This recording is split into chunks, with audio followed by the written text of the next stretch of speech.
সাম্যর হত্যার বিচার দ্রুত যদি সম্পন্ন না করা হয়, ঢাকা থেকে রাজশাহী বিশ্ববিদ্যালয় অচল করে দেওয়া হবে বন্ধুরা। ঢাকাকে বিচ্ছিন্ন করে দেওয়া হবে বন্ধুরা। ঢাকা বিশ্ববিদ্যালয়ের মতন জায়গাতে যখন ছাত্র দল সহ শিক্ষার্থীরা নির্মমভাবে নিহত হয়, সেই বিশ্ববিদ্যালয়ের ভিসির অনতিবিলম্বে স্বেচ্ছায় পদত্যাগ করা উচিত। সংগ্রামী নেতৃবৃন্দ, আমাদের ভাইকে পরিকল্পিতভাবে হত্যা করা হয়েছে। সাম্যকে যেভাবে হত্যা করা হয়েছে, তার পায়ে নার্ভের রগে আহত করে চাকু দিয়ে কুপিয়ে নিহত করা হয়েছে। যমুনা ইলেকট্রনিক্স ঈদে ডাবল খুশি অফার সিজন 3, যে কোনো পণ্য কিনলেই পাচ্ছেন নিশ্চিত ঈদ উপহার। বন্ধুরা, রগের রাজনীতি কারা করে? বাংলাদেশের জনগণ সহ ছাত্র সমাজ জানে। ঠিক আজকের এই মশাল মিছিল শেষে স্বরাষ্ট্র উপদেষ্টাকে বলতে চাই, আজকের এই মশাল মিছিল রাজশাহী বিশ্ববিদ্যালয়ের পবিত্র মাটিতে প্রদক্ষিণ করেছি। আমার ভাই সাম্যর বিচার যদি সুষ্ঠুভাবে সম্পন্ন না করা হয়, এই মশাল রাজশাহী বিশ্ববিদ্যালয়ে থাকবে না, স্বরাষ্ট্র মন্ত্রণালয়ে বিক্ষেপ করা হবে। স্বরাষ্ট্র মন্ত্রণালয়ে মশাল বিক্ষেপ করার পরে দরকার যদি পড়ে ছাত্র দলের নেতাদেরকে আর কোন রক্ত ঝরে, সেই রক্তের বিনিময়ে মশাল আমরা যমুনাতে নিক্ষেপ করবো। বিচার যদি না করো, ইন্টারিম গদি ছাড়ো। বিচার যদি না করো, বিচার যদি না করো। নেতৃবৃন্দ, এক ভরা হৃদয়ে রক্ত নিয়ে আমরা আজকে উপস্থিত হয়েছি। ঢাকা বিশ্ববিদ্যালয়ে সাম্যকে নির্মমভাবে হত্যা করা হলো। এখন পর্যন্ত ঢাকা বিশ্ববিদ্যালয় প্রশাসন নীরব। এই নীরবে সুস্পষ্ট ব্যাখ্যা ঢাকা বিশ্ববিদ্যালয়ের 2টি খুনের ভিসিকে নিয়াজ স্যারকে অবশ্যই জাতির উদ্দেশ্যে বলতে হবে।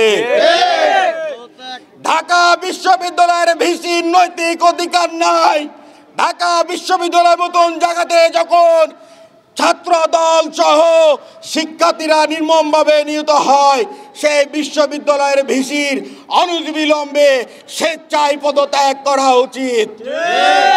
আমরা এখান থেকে উদাত্ত আহ্বান জানাবো, আপনি সসম্মানে পদত্যাগ করুন, নাহলে ঢাকা বিশ্ববিদ্যালয়ের হাজার হাজার শিক্ষার্থী যারা পতিত স্বৈরাচার খুনি আসিরকে বাংলাদেশ থেকে বিতাড়িত করতে বাধ্য করেছিল, আপনার চেয়ার কিন্তু ছুঁড়ে ফেলে দিতে একটি সেকেন্ডও লাগবে না।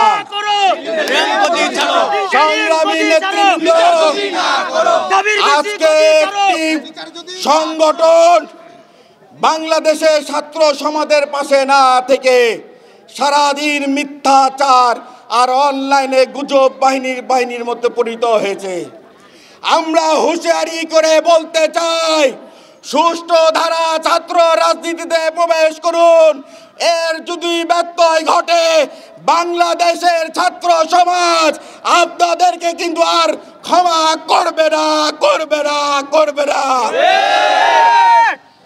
বন্ধুরা, আজকে আপনারা লক্ষ্য করে দেখেছেন, বাংলাদেশের জনগণ তাদের মৌলিক অধিকার, ভোটাধিকার প্রয়োগ করার জন্য যখন সোচ্চার রয়েছে, আমরা বাংলাদেশ জাতীয়তাবাদী ছাত্রদল সহ কোটি কোটি জনগণ যখন নিজের ভোটার অধিকার প্রয়োগ করার জন্য নির্বাচন দাবি করছে, তখন একটি ষড়যন্ত্র মহল সরকার কর্তৃকভাবে ইচ্ছাকৃতভাবে দেশে অশৃঙ্খলা পরিস্থিতি পরিবেশ বিরাজ করে বাংলাদেশে নির্বাচন কিভাবে পিছিয়ে দেওয়া যায় এই পায়তারায় লিপ্ত হয়েছে। আমরা সন্দেহ করছি, আমরা আশঙ্কা করি যে আমাদের ছাত্র নেতা, ছাত্র দল নেতা সাম্য ভাইকে পরিকল্পিতভাবে সরকার এবং ঢাকা বিশ্ববিদ্যালয়ের প্রশাসন কর্তৃকভাবে নিহত করা হয়েছে কিনা এজন্য আমরা উদাত্ত আহ্বান জানাবো বাংলাদেশের জনগণকে, আপনারা সুষ্ঠু বিচারের দাবিতে সকলে সোচ্চার হবেন। সংগ্রামী নেতৃবৃন্দ, আজকে আমরা মশাল মিছিলের মাধ্যমে আজকের এই সমাবেশ, আজকের এই মশাল মিছিলের আমাদের সমাপনী করব। সেই সাথে সাম্যর হত্যার বিচার দ্রুত যদি সম্পূর্ণ না করা হয়, ঢাকা থেকে রাজশাহী বিশ্ববিদ্যালয় অচল করে দেওয়া হবে বন্ধুরা, ঢাকাকে বিচ্ছিন্ন করে দেওয়া হবে বন্ধুরা। এই আশা ব্যক্ত রেখে সকলে সুস্বাস্থ্য কামনা করে আমার সংক্ষিপ্ত বক্তব্য এখানে শেষ করছি। বাংলাদেশ জিন্দাবাদ।